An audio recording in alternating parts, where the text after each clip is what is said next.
ये जो गाइस आप सभी फोटोज के शॉट्स देख रहे हैं ये मैंने कैप्चर करे हैं वन प्लस के latest smartphone one plus note 4 से। एंड आज की वीडियो में मैं आपको दिखाने वाला हूं इस स्मार्टफोन की कैमरा परफॉर्मेंस को डिटेल में, सो दैट अगर आप 30,000 की प्राइस रेंज में एक बढ़िया स्मार्टफोन लेना चाहते हैं जिसका कैमरा परफॉर्मेंस बहुत बढ़िया हो, तो आपको इस वीडियो से ये आइडिया हो जाएगा कि आपने इस स्मार्टफोन को बाय करना है या फिर नहीं, अगर आप 30,000 की प्राइस रेंज में इस स्मार्टफोन को लेने की सोच रहे हैं। बाय द वे गाइस, मेरा नाम साहिल है और मैं इस चैनल पर इसी तरह से सभी लेटेस्ट स्मार्टफोन की कैमरास को रिव्यू करता हूं। तो अगर आप इस चैनल पर नए हैं तो मेक श्योर आप चैनल को सब्सक्राइब जरूर कर लें, क्योंकि आपका एक एक सब्सक्राइब हमें बहुत ज़्यादा मोटिवेट करता है। तो आइए गाइस शुरू करते हैं आज की इस video. Okay, so first thing first, सबसे पहले मैं आपको ये बताता हूँ कि हमारे को नोट 4 में कैमरा सेटअप क्या मिल रहा है। तो गाइस नोट 4 में मिलता है ड्यूल कैमरा सेटअप, जिसमें एक जो प्राइमरी कैमरा है वो है 50 मेगापिक्सल का और जो दूसरा अल्ट्रा वाइड कैमरा है वो मिलता है हमें 8 मेगापिक्सल का। और इसी के साथ में बात करें फ्रंट कैमरा की, तो फ्रंट की तरफ हमें मिलता है 16 मेगापिक्सल का कैमरा सेंसर। तो ये हमें ओवरऑल जो है कैमरा सेटअप नोट 4 में दिया गया है। तो सबसे पहले गाइज मैं आपको दिखाना चाहूंगा प्राइमरी कैमरा की कुछ फोटोज जो मैंने अलग अलग लाइटिंग सिचुएशन में कैप्चर करी है। और इन सभी फोटोज को देख के आप एक चीज तो समझ गए होंगे कि आपको बहुत ही बढ़िया रिच कलर्स, बहुत ही अच्छे सैचुरेशन के साथ में कलर्स मिलने वाले हैं। डिटेल्स की यहाँ पे कोई भी कमी नहीं रहने वाली। स्पेशली 50 मेगापिक्सल का कैमरा सेंसर है तो बहुत अच्छी आपको फोटोज में डिटेल मिलती है। मेगापिक्सल बढ़िया है तो आप अगर रिकम्पोज करना चाहते हैं, क्रॉपिंग भी करते हैं, आपको एज सच कोई भी प्रॉब्लम यहाँ पे नहीं देखने को मिलेगी। इनफैक्ट अगर आप जूम करके शार्पनेस भी चेक करेंगे, टेक्सचर भी चेक करेंगे, तो आपको अच्छा खासा यहाँ पे टेक्सचर, शार्पनेस या फिर ओवरऑल फोटोज में डिटेल मिलने वाली है। अब गाइस ये जितनी भी चीजें मैंने हाईलाइट करी, नो डाउट ये प्राइमरी कैमरा में बढ़िया है, लेकिन गाइस कुछ कमियां ऐसी भी हैं जो मैंने एक्सपीरियंस करी जब मैंने प्राइमरी कैमरा को टेस्ट किया, जिसमें सबसे पहले है हाई कॉन्ट्रास्ट का होना। यानी कि स्पेशली जब आप कोई भी ह्यूमन सब्जेक्ट की फोटो लेते हैं तो आई डोंट नो इसका एल्गोरिदम किस तरह से काम करता है या फिर प्रोसेसिंग किस तरह से काम करती है।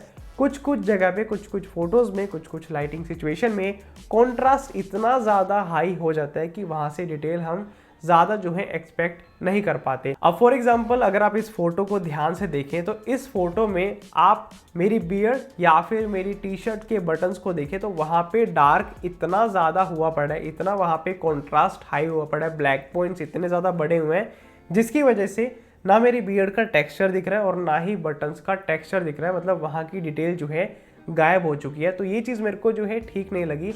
एंड मैं उम्मीद करूँ ये फ्यूचर में सॉफ्टवेयर अपडेट के साथ में ठीक हो जाए, प्रोसेसिंग 19-20 जो है और बेटर हो जाए। लेकिन अगर आप ध्यान से देखें इस तरह से आपको डार्कर एरिया में डिटेल्स की कमी देखने को मिलेगी, कॉन्ट्रास्ट ज़्यादा होने की वजह से। इसके अलावा गाइस जो दूसरी कमी है वो है एक्सपोजर एडजस्टमेंट की। यानी कि जो एक्सपोजर एडजस्टमेंट है वो बहुत ही इनएक्यूरेट कई बार हो जाता है या फिर बहुत ही इनकंसिस्टेंट हो जाता है। यानी कि जब आप फोटोज को कैप्चर करेंगे कई बार जो हाईलाइट्स है वो ज़्यादा बढ़ जाएगी, कई बार कॉन्ट्रास्ट ज़्यादा बढ़ जाएगा। बट आपको गाइस नाइट मोड में प्रोसेसिंग अच्छी देखने को मिलेगी। यानी कि जब आप लो लाइट सिचुएशन में फोटोज को कैप्चर करेंगे तो प्रोसेसिंग पूरी कोशिश करती है डिटेल को बरकरार रखने की या फिर ओवरऑल जो है एक्सपोजर को एडजस्ट करने की। और ये कुछ फोटोज़ के सैम्पल्स है जो मैंने अलग अलग जो है टाइम पे अलग अलग लाइटिंग सिचुएशन में लिए, जिससे आपको नाइट मोड का आइडिया हो जाएगा। अब गाइस मैं आपको कुछ पोर्ट्रेट फोटोज के सैंपल दिखाता हूँ जिसमें हम बैकग्राउंड ब्लर करके फोटोज कैप्चर कर सकते हैं। देखते हैं उसमें प्राइमरी कैमरा कैसा परफॉर्म करता है। अब गाइस किसी भी स्मार्टफोन का जब हम पोर्ट्रेट मोड टेस्ट करते हैं तो हम सबसे पहले कुछ चीजें हैं जो सबसे ज्यादा नोटिस करते हैं, जैसे कि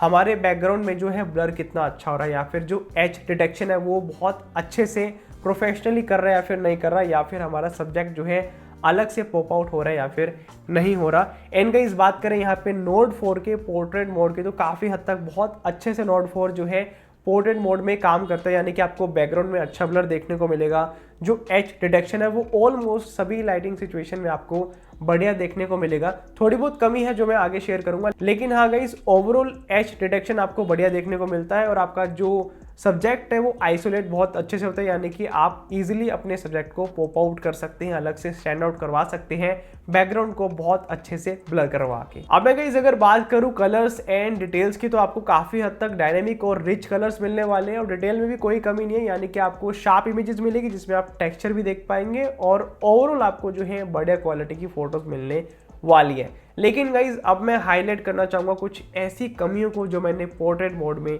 नोटिस करा। सबसे पहली कमी है इनकंसिस्टेंसी की। जैसे कि मैंने आपको पहले भी बताया, जो एक्सपोजर एडजस्टमेंट है वो इनकंसिस्टेंट है। सेम जगह पे अगर मैं फोटोज कैप्चर करता हूँ बार बार तो कई बार कॉन्ट्रास्ट ज़्यादा हो जाता है, कई बार कम हो जाता है।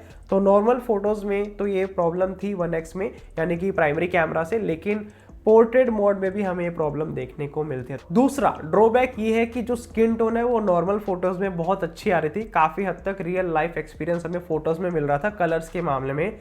लेकिन जब आप पोर्ट्रेट मोड में शिफ्ट करते हैं, ऐसा मुझे लगा जो फोटोज है वो ज़्यादा वार्मर साइड आ रही है। बाकी गाइस आपको ऐसा लगा या फिर नहीं लगा, एक बार कमेंट करके मेरे को भी बताना। हो सकता है मेरे को ऐसा लग रहा हो, तो आप भी गाइस मेरे को कमेंट करके बताना कि नहीं पोर्ट्रेट मोड में फोटोज का जो कलर है वो सही आ रहा है या फिर वो ज़्यादा वार्म नहीं आ रहा। मेरे को जो है थोड़ा वार्मर साइड लगा, ज़्यादा जो है येलोइश टोन जो है फेस पर आ रही थी जब मैं पोर्ट्रेट मोड में अपनी फोटोज को क्लिक करवा रहा था, कैप्चर करवा रहा था।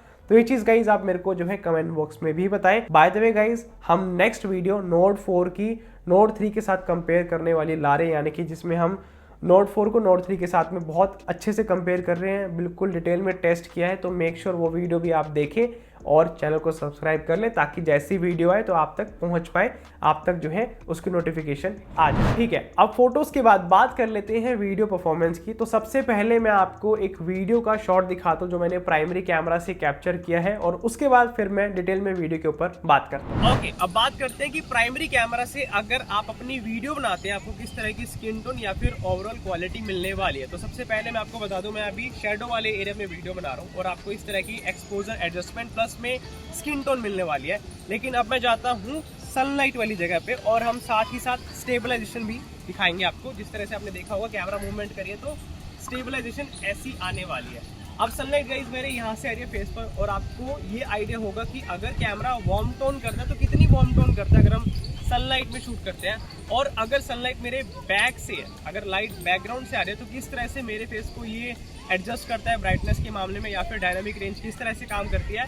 आपको इस वीडियो सैंपल से डेफिनेटली आइडिया हो जाएगा। हालांकि मैं इसको डिटेल में स्टूडियो में जाके रिव्यू भी करूंगा, लेकिन अभी के लिए आप पूरा एडजस्टमेंट इसका समझ सकते हैं, किस तरह का एक्सपोजर या फिर स्टेबलाइजेशन आपको देखने को मिलता है। इसके अलावा बात करें रेजोल्यूशन की, तो आप मैक्सिमम 4K मोड 60 फ्रेम पर सेकंड की स्पीड पर 1x यानी कि प्राइमरी कैमरा में वीडियो बना सकते हैं। तो प्राइमरी कैमरा से जब आप वीडियोस बनाएंगे तो आपको बहुत सारी चीजें ऐसी हैं जो अच्छी देखने को मिलेगी, जैसे कि आपको एक्सपोजर एडजस्टमेंट बहुत कंसिस्टेंट देखने को मिलेगा, यानी कि जब आप ब्राइटर एरिया से डार्कर एरिया या फिर डार्कर एरिया से ब्राइटर एरिया में कैमरा मूवमेंट करेंगे, आपको एक्सपोजर एडजस्टमेंट कंसिस्टेंट और स्मूथ देखने को मिलेगी।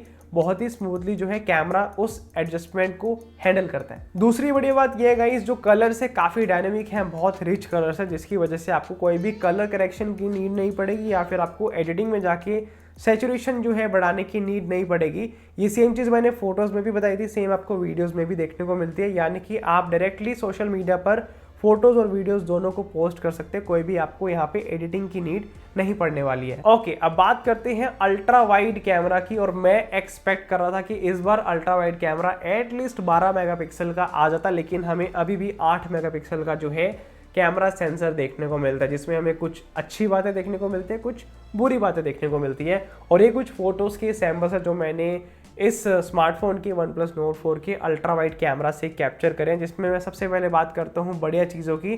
तो अच्छी चीज़ मेरे को ये लगी, जो कलर्स है काफ़ी बढ़िया बूस्टेड कलर्स है, सैचुरेशन बहुत अच्छे से जो है मेंटेन कर रखा है, मतलब अच्छा आपको जो है कलर्स मिलेगा, रिच कलर्स मिलेंगे, और ओवरऑल आपको बढ़िया जो है फोटोज़ में प्रोसेसिंग देखने को मिलेगी। इसके अलावा मैंने कुछ सेल्फी फोटोज़ भी ली थी वाइड एंगल कैमरा से अपनी, तो उसमें भी मैंने देखा स्किन टोन काफ़ी हद तक जो है नेचुरल आती है, जो मेरे को बहुत अच्छी चीज़ लगी।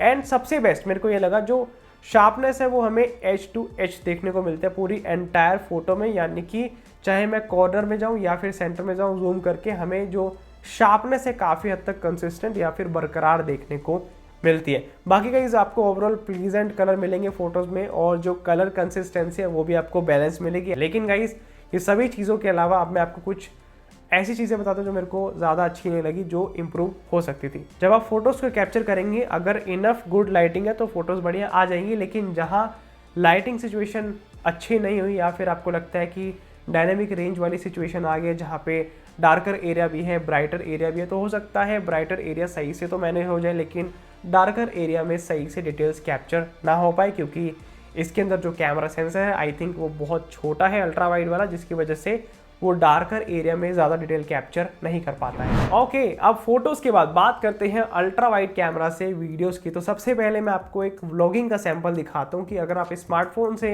व्लॉगिंग करने की सोच रहे हैं तो किस तरह की व्लॉगिंग वीडियो इस स्मार्टफोन के अल्ट्रा वाइड कैमरा से बनती है। अब गाइज, अगर आप OnePlus के Nord 4 से व्लॉगिंग करना चाहते हैं तो कुछ चीज़ें मैं आपको यहाँ पे दिखाना चाहूँगा, जिसमें सबसे पहले है एक्सपोजर की एडजस्टमेंट।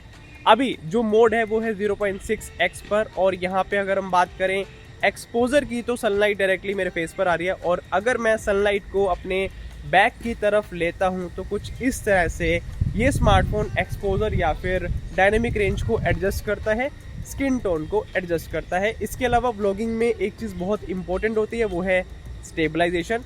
तो अगर आप कोई भी कैमरा मूवमेंट करते हैं इस तरह से या फिर इस तरह से, या फिर आप वॉक करते हुए चलते हैं, तो आपको मिलने वाली है कुछ इस तरह की स्टेबलाइजेशन। लेकिन OnePlus Nord 4 में मेरे को सबसे बेकार बात या फिर सबसे बुरी बात ये लगी कि हमें कोई भी 4K का सपोर्ट देखने को नहीं मिलता। यानी कि आप अगर अल्ट्रा वाइड कैमरा से इस तरह से व्लॉगिंग करते हैं या फिर कोई भी वीडियो बनाते हैं तो आपको मैक्सिमम फुल HD 30 फ्रेम पर सेकंड का सपोर्ट देखने को मिलता है।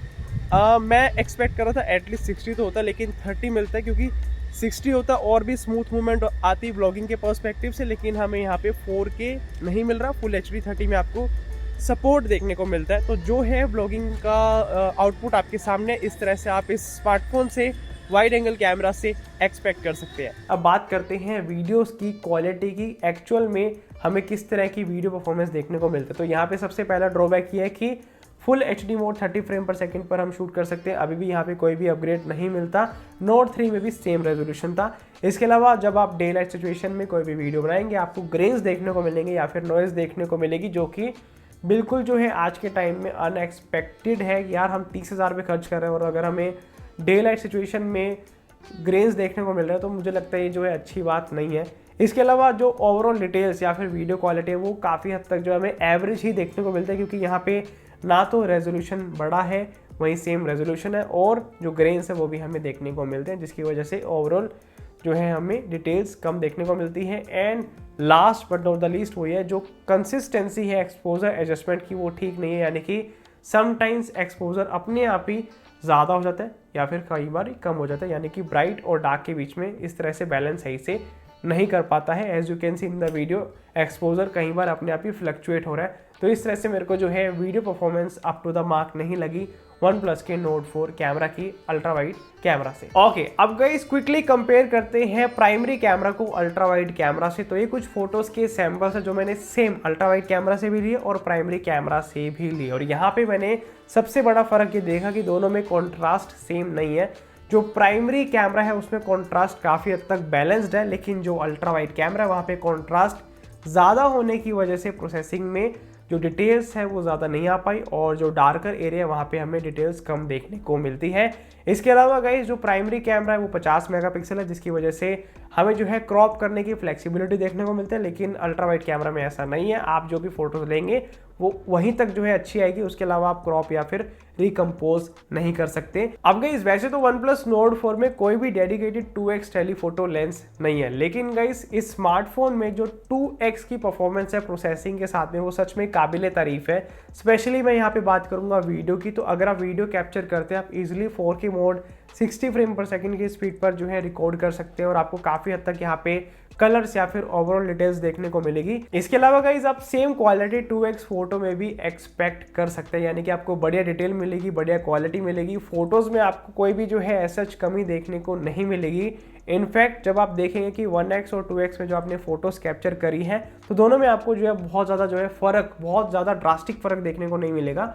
इनफैक्ट आप दोनों में जो है बढ़िया क्वालिटी में फोटोज को कैप्चर कर सकते हैं। ओके, अब बैक कैमरा के बाद बात करते हैं फ्रंट कैमरा की। तो फ्रंट की तरफ है 16 मेगापिक्सल का कैमरा सेंसर, जिसमें अगर आप कोई भी फोटो को कैप्चर करते हैं तो आप बैक कैमरा जितनी जो है हाईली बूस्टेड कलर्स वाली फोटो नहीं एक्सपेक्ट कर सकते। आपको गाइस यहाँ पे थोड़े बहुत डल कलर्स देखने को मिलेंगे और डिटेल्स इतनी ज़्यादा जो है अच्छी देखने को नहीं मिलेगी। लेकिन आप पोर्ट्रेट मोड में काफ़ी हद तक जो है बढ़िया फोटोज़ को कैप्चर कर सकते हैं। लेकिन गाइज इतनी ज़्यादा आप high quality photos front camera से एक्सपेक्ट नहीं कर सकते। आपका जो है ये लगा लीजिए कि लास्ट ऑप्शन अगर आपके पास बचता है कि आपको फ्रंट कैमरा से कैप्चर करना है तो आप उस सिचुएशन में यूज कर सकते हैं। तो मैं बोलूंगा गाइस जो ओवरऑल क्वालिटी हमें एवरेज देखने को मिलती है और सेम ही वीडियो के साथ है। अगर आप वीडियो कैप्चर करते हैं आपको कोई भी यहाँ पे स्टेबलाइजेशन नहीं मिलती या फिर कलर्स जो है आपको इतने ज़्यादा एनहेंस नहीं मिलेंगे, आपको एडिटिंग में जान डालनी पड़ेगी।